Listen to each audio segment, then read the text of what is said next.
Welcome back to another episode of the 80 Rebuild. My name is Kye. And my name is Jez. We're also known as Santa Outback.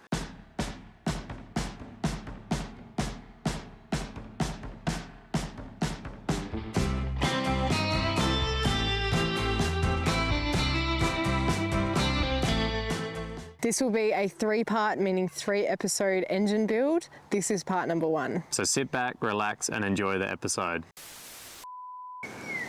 Wait, no using the hat as a weapon.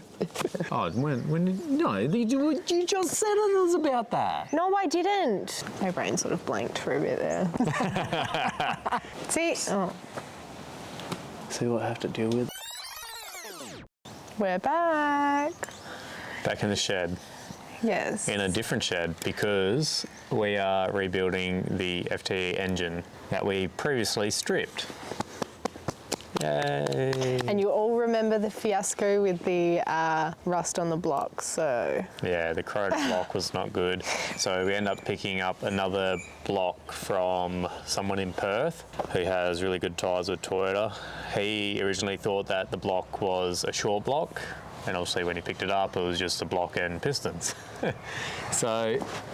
Lucky for us. Very lucky for us, yeah. Yes. Old mate here has bloody lucky boy syndrome. He was so stressed, like, for weeks trying to figure out how the hell he was going to get a genuine Toyota block, because obviously they're not the easiest thing to come by. And then just literally right when he needed it, it popped up on Marketplace within the week.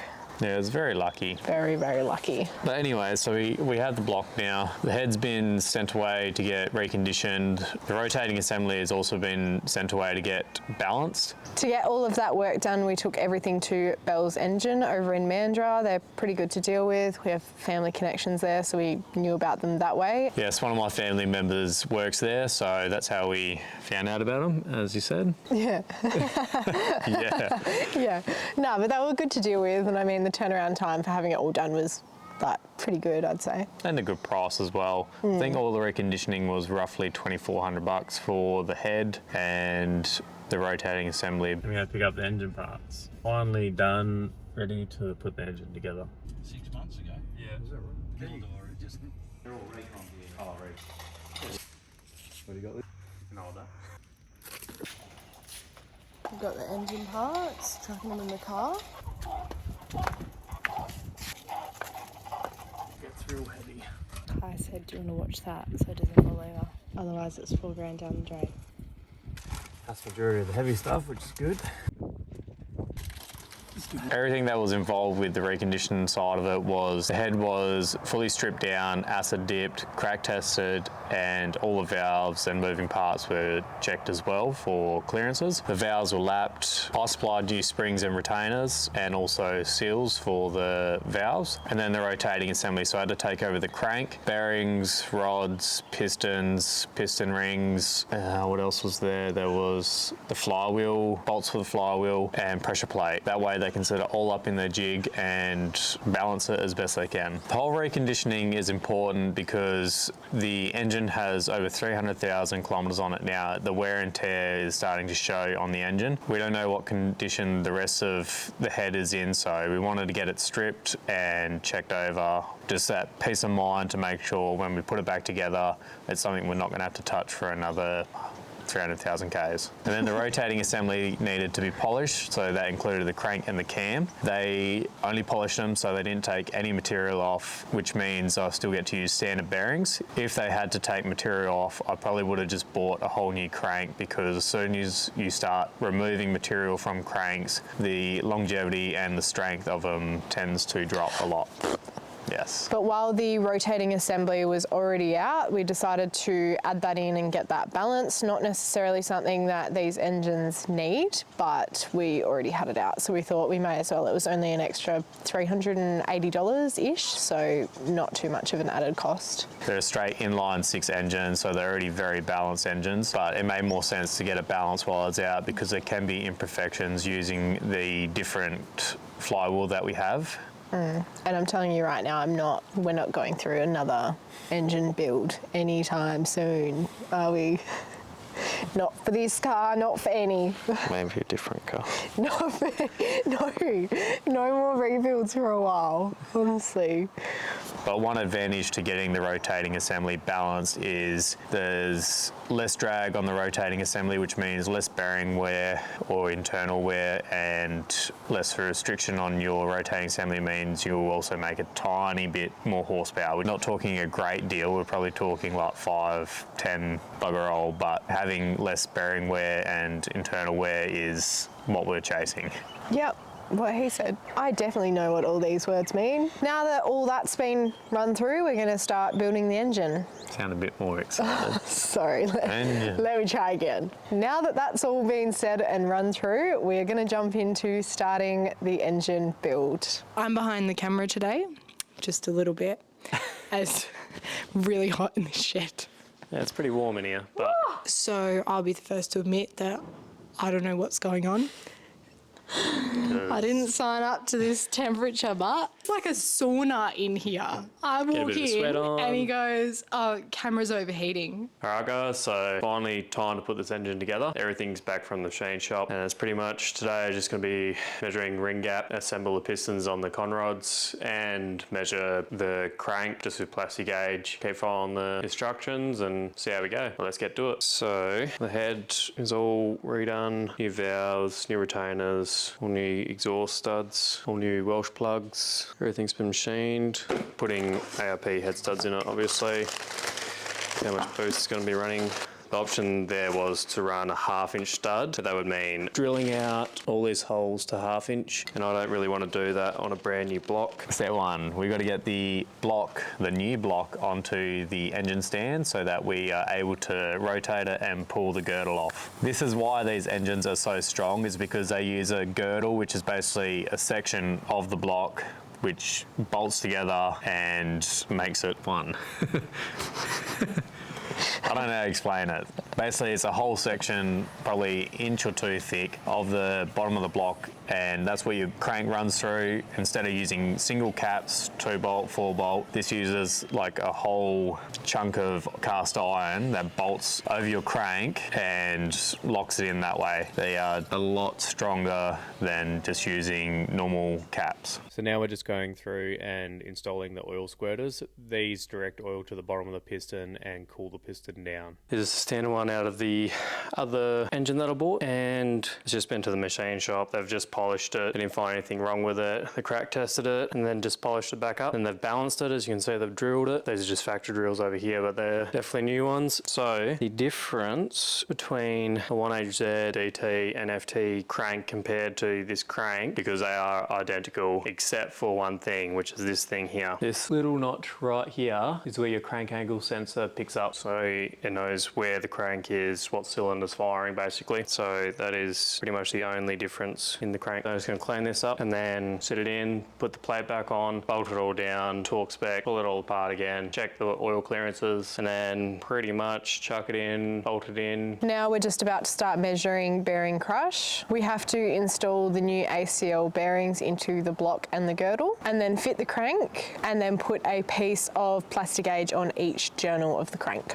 Now we install the girdle back onto the block and torque all the bolts down to spec, and pretty much in reverse, undo all the bolts, lift the girdle off, and then we measure the crush of the plastic gauge with a piece of paper that the plastic gauge comes in. Our bearing crush turned out to be a little bit on the higher side, but it was still within spec. So good news. That's what you want. Yes. So after doing all that, then you remove the plastic gauge from the crank, and then we can take the crank back out and put in some engine lube. As this engine won't be started for a long time, we're going to be using the CRC lube assembly. So we chuck that in, put the crank back in, put the girdle back on, and torque down the girdle. Now that that's done, we can flip the block and start looking at assembling the pistons and the rods. Because we're going to be pushing more horsepower, we're going to run different conrods, as the stock ones can only handle 400 horsepower. We're going with the G-Turbo billet conrods, hoping that those will be good. We're going with the G-Turbo ones because we have been sourcing a lot of parts with them already. They are tried and tested by many, just not us, but we'll be joining that list. There is a fair few on the market now. I can think of 3 different brands, but yeah, G-Turbo's, they're local, Perth, easy to get. So that's what we decided to go with. It's a bit of a DIY setup for the engine rebuild, but I'll show you through the old shed. So at the moment, I've got everything laid out for rods and pistons, pretty much ready to slap together. The block side is all together, cranks in, bottom end's all done up. I've got some footage of that earlier on. And over here, if you come over here, I've just got iPad running at the moment, a few other engine parts. This is super handy for basically torquing anything up. I got it from TKD in Mandurah, but they sell them everywhere. It's king chrome half-inch. I think it goes up to 200 foot-pound. What else we got? This one, very old school 3/8 torque wrench. Just to do some of the smaller stuff, only goes up to 80 foot-pound, still a fair bit. Just got a rattle gun to screw the bolts down, not to torque them up or anything or rattle them, just trying to avoid taking too much time to do stuff. All right, so now that we've discussed the rods, we can install them onto the pistons. I've just put the bottom end together. It's fully assembled now. All the bearings are in. There was a stuff around to get it all in, measured it all. Tolerances end up being a little bit on the high side, but it is what it is. It's still within tolerance. So all that's together. Next is putting the rods on the pistons. I've got the pistons in the oven at the moment. Measured all the ring gaps. Just got to basically get the pistons onto the rods. Got to get them to 80 degrees and I can do that. And then put all the rings on. Got to orientate them. So number 1 has to be 90, then the number 2 has to be 180, then same with the backup oil ring. This process requires us to heat the pistons up to approximately 80 degrees. Old mate used mum's oven tray. did him in the inside oven, the kitchen, but it actually worked really well, so. Yeah. That's facing forward, that's facing forward. That's what it's meant to look like. So one key thing with doing this process is making sure you get the rod the right way around and also the piston the right way around. On the genuine pistons, they actually have an arrow and a dot, which tells you that's the front of the piston towards the front of the block. And then your rod, depending on which way you want to put it, I'll put it with the logos facing front as well. So I don't think it completely matters with the rod which way it goes around, but that's the way we've done it. We did have one hiccup that we want to talk about so that you don't make the same mistake that we did if you are dealing with the same pistons that we have. Kye's going to explain because it was his mistake. So what had happened was I had everything laid out, caps to rods, and somewhere in the mix I had mixed up 5 and 6 caps, and when I'd gone through and actually tightened all the caps for the rods, it actually locked the crank up, and it had me wondering for a very, very long time, probably a day or two, what the hell was going on. So what I did was flip the engine back over. I think I started at the back and undid each cap until it became easy to roll over again, and then I knew which rod was wrong with which cap. At the time though, he didn't think that he'd switched them. He thought that maybe it hadn't been machined properly to fit the rod, so ended up contacting G-Turbo about it, and we did get a new rod and cap. Anyways, whole process, we ended up just basically having to purchase a new set and still keep the old set rather than switch them because they weren't sure that they weren't already switched and we couldn't confirm that they weren't already switched, so we ended up with a spare one. It worked out in the end. It was just like a slight hiccup and a few wasted days. Yeah. And also a unplanned trip to Perth to go and pick up the other rod. Yeah, so what I ended up doing is, I found which cap that I'd switched them with and basically just swapped them back. You could only just feel it, but on the outside of the cap where it meets the rod, it was a hairline lip, so that's how I knew which ones were switched around the wrong way. Now we're just measuring the piston ring gap on all the rings. So you have your top, it's actually called your T1, your T2, and then your oil ring as well. So that process is just sitting each ring into the actual cylinder it's going to sit in and pushing it down with the piston to make sure it's sitting flat, and then we get our feeler gauges and just push them between the gap on the actual ring. We did have all of the rings were actually on the very high side of tolerance, but we're not at max. I feel like where I've ordered the rings from, they are genuine Toyota rings, but I couldn't buy them for the Mark II piston, so I think that's where there is a bigger tolerance. All right, so we're doing all the piston rings. So we're fitting all the piston rings and oil rings. First one is oil ring. That one on, we're down, then we've got to close it back up. So this is the coil. Looks like this. Opens like that. You can pull it all the way out, but It's just easier not to. And we have a wheel ring, and we want to put them opposite each other, 180 at the top there, on there. Perfect. And we have a number 2 ring. And I have checked all the clearances on this, on every single ring. See how it's got the, a bit hard to see, it's got 2T, I think it is. Yeah, that means that's number 2. There is an orientation for these rings before you put them into the cylinder block, which I will do, but at this stage I'm just getting them on. Cool.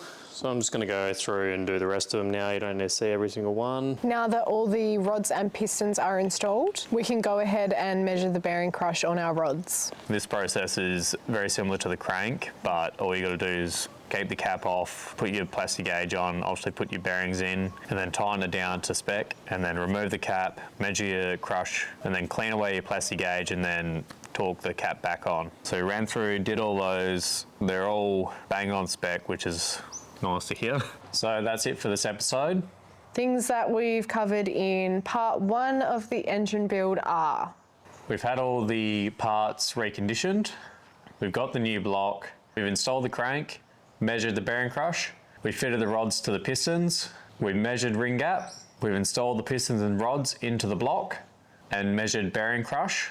As mentioned at the start of this episode, there is going to be 3 parts to the engine build because there's obviously a lot going on. We've only just touched the surface of all the work that we're doing with this. Things you can expect in the next episode are finishing off the front timing case, installing the head and the fuel pump, and fitting the valve train. As always, if you have any questions about what we're doing or you'd like to know a bit more information, a bit more specifics, you are more than welcome to reach out to us over on Instagram, flick us a message or comment down below. All of our social media links are linked down below. If you would like to stay in the loop with when we release new episodes, make sure to hit that subscribe button. We're going to try our best to push out a new episode every week on the rebuild. But that's it for this episode, so we'll catch you on the next one. See ya!